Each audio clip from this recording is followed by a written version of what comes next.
Responding to Trump's question about why Kiev doesn't strike Moscow, Zelensky said that as soon as Washington provides the appropriate weapons, that will be immediately.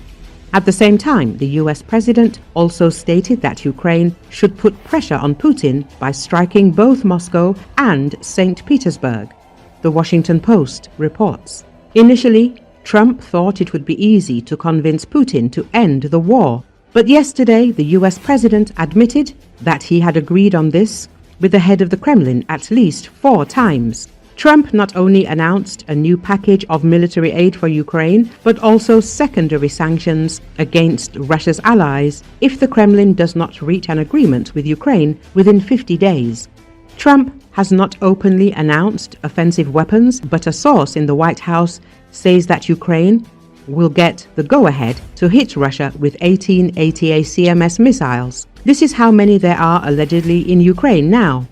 However, their range is only 300 kilometers, and they will definitely not reach Moscow and St. Petersburg, which is why Trump is considering the possibility of starting to supply Ukraine with Tomahawk missiles. The US Armed Forces actively used them on the night of June the 22nd, when they struck Iranian nuclear facilities. The Tomahawk issue was raised last Friday. Trump has not yet given the go-ahead, but he is keeping it in mind in case Putin does not give up the idea of continuing the war. The idea of long-range weapons was raised again during a phone call between Trump and Zelensky last week. The US president asked why Kiev was not striking back at Moscow. Zelensky responded that there were no such missiles in the arsenal. Trump decided to radically change his approach to the situation in Ukraine for 3 reasons. First and foremost, Putin openly shows disrespect for the US president. Second, Trump saw the effectiveness of weapons to push the other side to negotiations. We are talking about the situation around Iran. Third, the US president realized that Putin will sit down at the negotiating table only from a position of strength.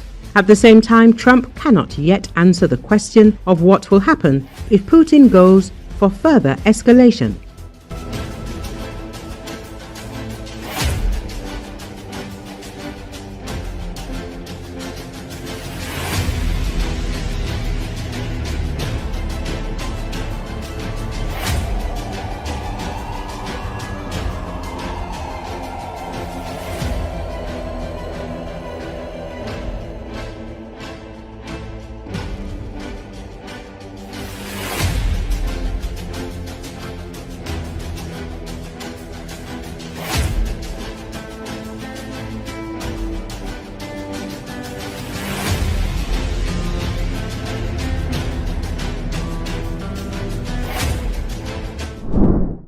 U.S. President Donald Trump's special envoy for Ukraine and Russia met with Ukrainian President Volodymyr Zelensky in Kiev on Monday, as anticipation grew over a possible shift in the Trump administration's policy on the 3-year conflict.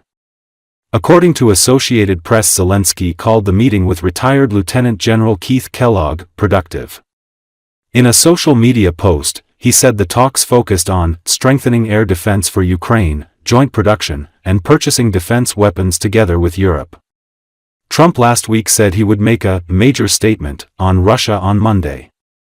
Trump made quickly stopping the conflict one of his diplomatic priorities, and he has increasingly expressed frustration about Russian President Vladimir Putin's unbudging stance on U.S.-led peace efforts. Hi, always, sir. How are you, sir? It's good to see you. Thank you, General, for participation the first time. The Prime Minister, she's the one kind of funny because next to me was supposed to be... We had very good conversation with General just now, and thank you, General, for coming. And thanks, we have often meetings with you and your team. Thanks to your team also for coming to Kiev. Thank you so much. We are thankful to President Trump for his all messages and very strong decisions about resuming delivers for us, and we are thankful for bipartisan support. And of course, we had very good conversations in Hague, and we had with President, and we had very good phone conversation. We made some decisions very positive for both countries, and just now we spoke about air defense with General about. Ukraine will continue to destroy the enemy and do everything to move the war to Russian territory. Preparations are currently underway for new strikes deep into Russia. Ukrainian President Volodymyr Zelensky reported the relevant information. He also spoke about the current situation on the front and the Russians' plans. How is Ukraine preparing a response to Russia?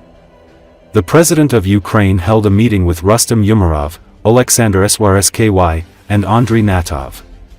Together with the Minister of Defense and the military, they discussed the situation on the main front lines. In particular, the conversation concerned the Pokrovsky and Novopavlivsky directions, as well as the Zaporizhia, Kharkiv, and Sumy regions. At present, the intentions and attempts to develop offensive actions by the enemy are being recorded.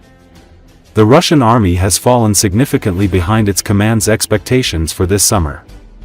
Our units will continue to destroy the occupier and do everything to transfer the war to Russian territory. We are preparing our new long-range strikes, the message says. Among its recent attacks far from the front line, Ukraine targeted military airfields housing strategic bombers in several Russian regions last month. The EU has allocated hundreds of billions of euros in recent months to expand its military-industrial complex and support Ukraine's domestic weapons production. Berlin will provide Ukraine its first batch of long-range missiles financed by Germany in the coming weeks, Major General Christian Freuding, who oversees the coordination of the country's military support for Kiev, has said. US President Donald Trump said earlier this week that the Pentagon will resume deliveries to Kiev, following weeks of suspension, and is reportedly considering approving the first new aid package since returning to office. Russia has said that it views the use of foreign-supplied missiles as direct participation by Western states in the conflict, and claimed that Ukrainian troops cannot operate sophisticated weapons systems on their own.